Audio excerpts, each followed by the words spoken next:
दोस्तों, एक बार फिर से आप सभी का मैं स्वागत करता हूं। मैं इस समय देश की सबसे बड़ी अदालत सुप्रीम कोर्ट में मौजूद हूं। याद है आपको, सीजीआई साहब के घर गए थे प्रधानमंत्री मोदी। गणेश पूजा किया था उन्होंने। और अब एक बार फिर से एक कार्यक्रम में, जिला सत्र न्यायालय के कार्यक्रम में प्रधानमंत्री और सीजीआई साथ साथ दिखे हैं। दोनों के बीच जो केमिस्ट्री है वो कमाल की नजर आ रही है। मैं आपको ये वीडियो दिखाना चाहता हूँ। इस वीडियो को जरा गौर से देखिए। इस वीडियो को लेकर कई सारे सवाल खड़े हो रहे हैं कि आखिर सीजीआई और पीएम इस तरीके से क्या बातचीत कर रहे हैं। क्या किसी फैसले को लेकर बातचीत हो रही है? क्या कुछ नया फैसला आने वाला है? क्या कोई फैसले पर रोक लगाने की बात हो रही? बहुत सारे सवाल इस वीडियो को लेकर खड़े हुए हैं। जब सवाल थे तो उसका जवाब भी तलाशना था। इसलिए आज मैं सुप्रीम कोर्ट आज इसलिए आज मैं सुप्रीम कोर्ट में आया हूं।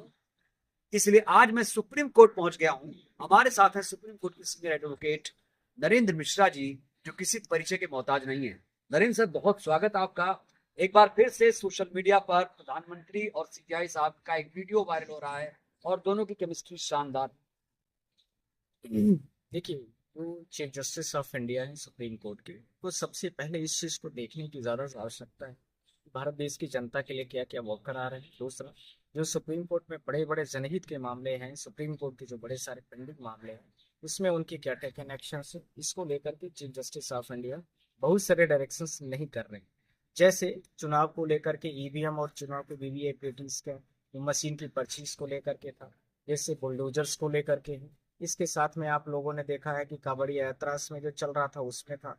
ये सारे भारत देश में और शिक्षा व्यवस्था को लेकर के हैं। अभी आपने देखा है कि सेबी का मामला पूरे देश में चल रहा है, उसको लेकर के कुछ भी नहीं हो रहा है। तो कुछ चीजों को लेकर के मैं आप लोगों के माध्यम से कहना चाहता हूँ, यह आवश्यकता नहीं है कि हर चीज की पिटीशन ही हो। और जिन चीजों में पिटीशन फाइल भी होती है उसमें चीफ जस्टिस ऑफ इंडिया, उनका डायरेक्शन ही नहीं आता है। महीने महीने तक फाइलें पेंडिंग होती हैं, तब तक में वो मामला पूरा खत्म हो जाता है, ठंडा हो जाता है। फिर उसमें डायरेक्शन हो जाती है कि आप हाई कोर्ट चले जाइए। तो यानी कहने का कुल मिला के मतलब ये है कि सुप्रीम कोर्ट जो बना हुआ है, चीफ जस्टिस ऑफ इंडिया जो बने हुए हैं, वो जनता के मामलों को अपने से भी सुमोटो ले सकते हैं। जैसे एक बंगाल का मामला है, लड़कियों का, डॉक्टर्स का रेप केस का, ठीक है, आपने उसको ले लिया। भारत देश में ऐसे विभिन्न राज्यों में आते रहते हैं। आपने उसके बारे में कोई भी गाइडलाइंस नहीं बनाते, आप वहां के मामले को नहीं लेते हैं। आप एक मामले को लेकर के पूरे देश को कर रहे हैं सारी चीजों इस को। मामले पर तो राष्ट्रपति ने भी आंसू बहाए। नहीं, आंसू बहाए, उसके साथ में भारत देश के और भी विभिन्न राज्य हैं जहां पर भी बड़ी सारी विक्टिम्स हो रही हैं, रेप की घटनाएं हो रही है। मध्य प्रदेश में हुई घटना, उत्तर प्रदेश में आए दिन होती रहती है, राजस्थान में आए दिन हो रही है, हरियाणा में आए दिन हो रही हैं, और भारत देश के विभिन्न राज्य हैं। मैं ये कहना चाहता हूँ, आप एक ही राज्य को लेकर के सुनते हैं, बाकी चीजों को आप सुमोटो भी नहीं लेते हैं। तो ये सारी चीजों का जो आपने बोला कि प्रधानमंत्री वहां पर बैठ के गुफ्तगू कर रहे थे या उनके घर में जाकर के कुछ मिलना जुलना हुआ, ये सारी चीजें कहीं ना कहीं इससे जुड़ती हुई नजर आती हैं कि कहीं ना कहीं आप पार्टी विशेष या कुछ भी ऐसा जो आपके संज्ञान में दे दी जाती है, आप उसको करते हैं। और दूसरी चीजें जो आम नॉर्मल तरीके से पब्लिक आ रहा है या एडवोकेट्स का केसेस फाइल कर रहे हैं, आप उसमें न तो कोई डायरेक्शंस दे रहे हैं, न तो आप उसमें कुछ करना चाहते हैं। ये भारत देश में एक बड़ी दुविधा की स्थिति खड़ी होती जा रही दिनों दिन। मुझे लगता है कि अब इसमें थोड़ा सा आगे बढ़ने की जरूरत है। और चीफ जस्टिस ऑफ इंडिया को खासकर इलेक्शन पिटिशंस जो है, खासकर जो एजुकेशन की पिटिशंस है, खासकर जो जनता की पिटिशंस है, जो टीचरों को लेकर के पिटिशंस है, आपने देखा 69,000 से टीचरों को लेकर के था। ऐसे ही उत्तर प्रदेश, भारत देश में बहुत सारी शिक्षा है, स्कूल है जहां पर एक बच्चे बहुत सारे बच्चे हैं, एक भी टीचर नहीं वहाँ प्यून पढ़ा रहा है। कई सारे ऐसे स्कूलें हो गए जो जो सुप्रीम कोर्ट है वो सबसे बड़ी अदालत है।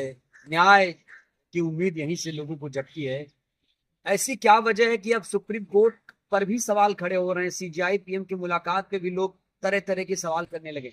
ये कयास तो लगाए ही जाएंगे जब आप किसी बड़े पद में बैठे हो और आप किसी व्यक्तिगत बड़े पद के दोनों लोग आपस में मिल रहे हो, पब्लिक प्लेस में मिल रहे हो, तो वो कयास तो सारे देश में ही लगेंगे। और सारे देश के लोग ये तो आपसे प्रश्न पूछेंगे ही, क्या बातें हो रही हैं। आप चीफ जस्टिस ऑफ इंडिया हैं, आपको तो प्रधानमंत्री के भी अगेंस्ट में केसेस को देखना होता है, गवर्नमेंट के भी अगेंस्ट में केसेस को देखना होता है, स्टेट गवर्नमेंट्स के अगेंस्ट में भी केस को देखना होता है। साथ में यदि कुछ और भी जुडिशरी में कोई भी जुडिशरी किसी पार्टी विशेष का हित पहुंचा रहा है तो उसको भी आपको देखना होता है। कई सारे जस्टिसेस कोर्ट में रहते हुए किसी विशेष राज्य को, अपना जो भी है वहाँ जिस पार्टी से उसका संबंध होता है, वहां पर उनका अच्छा करने की कोशिश करते हैं, उसके बाद रिटायरमेंट या पहले से लेकर के वहां से रिटायरमेंट लेकर के उस पार्टी को ज्वाइन कर लेते हैं। ऐसे भी उदाहरण भारत देश में ये अब कहा जा रहा है कि सीजीआई साहब राज्यसभा जाने वाले हैं, लोग चर्चा कर रहे हैं इस बात को लेकर, सच्चाई है इसमें? कुछ दिख रही है, 2 महीने बचा है कार्यकाल। देखिए, 2 महीने का कार्यकाल है, वो कुछ भी कर सकते हैं। इसमें कोई बड़ी बातें नहीं। कुछ भी करने का मतलब वो राज्यसभा भी जा सकते हैं, गवर्नर भी बन सकते हैं, वो भारत देश से बाहर भी जा सकते हैं, टीचर भी बन सकते हैं, प्रोफेसर भी बन सकते हैं, प्रधानमंत्री के कार्यकाल के साथ में मिलकर के कुछ और भी कर सकते हैं। यह तो बड़ी बात, बहुत सारी बातें हैं, कुछ भी हो सकता है। पर सबसे बड़ा है कि जब आप भारत देश के 2 साल से 1.5 साल से आप चीफ जस्टिस ऑफ इंडिया हो, आप जनता को कितना बेनिफिट्स पहुंचा, इससे very important matters. Point number 2 कि आप अपने ड्यूरेशन में रहते हुए जनता के कितने बेनिफिशियरी जजमेंट दे रहे हो। It's point number 2।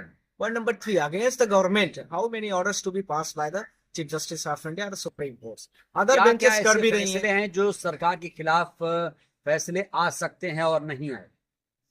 सबसे बड़ी पिटिशंस जो हम लोगों की थी वो इलेक्शंस को लेकर के, पूरे भारत देश को काफी जनता थी, उम्मीद थी कि वीवीआईपी को लेकर के था कि आप पर्ची को गिना लीजिए। इलेक्शन कमीशन खुद कहता है कि कम वोटें डाली गई, ज्यादा आई। इलेक्शन कमीशन खुद भी कहता है कि ज्यादा वोटें डाली गई, कम आई। तो ये मतलब कहीं ना कहीं यह क्रॉस वेरीफाइड करने का एक बहुत बड़ा विषय है। उनको नहीं करना है, उसमें सुमोटो नहीं लेना है।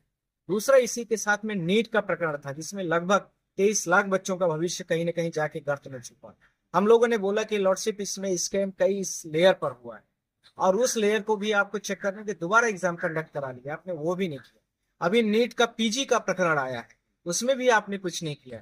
भारत देश में आए दिन देखिए, भारत देश में आए ही दिन रोज जो है तो रेप की घटनाएं हो रही हैं, आपने उसमें भी कुछ बड़ा निर्णय नहीं ले रहे हैं। न तो सुमोटो ले रहे हैं, न तो स्टेट को कोई गाइडलाइन जारी कर रहे हैं, न तो आप वहां के जो हाई कोर्ट्स हैं उनको कर रहे हैं, न तो स्टेट गवर्नमेंट से कॉन्स्टिट्यूशन और सुप्रीम कोर्ट के जजमेंटेस को नहीं मानती, तो उसके खिलाफ में आप खुद भी कंटेम्प्ट को लेकर के कोई बड़ा एक्शन नहीं। संविधान में जो न्यायपालिका है या फिर विधायिका है या कार्यपालिका, उसको तो अलग अलग बांटा गया है।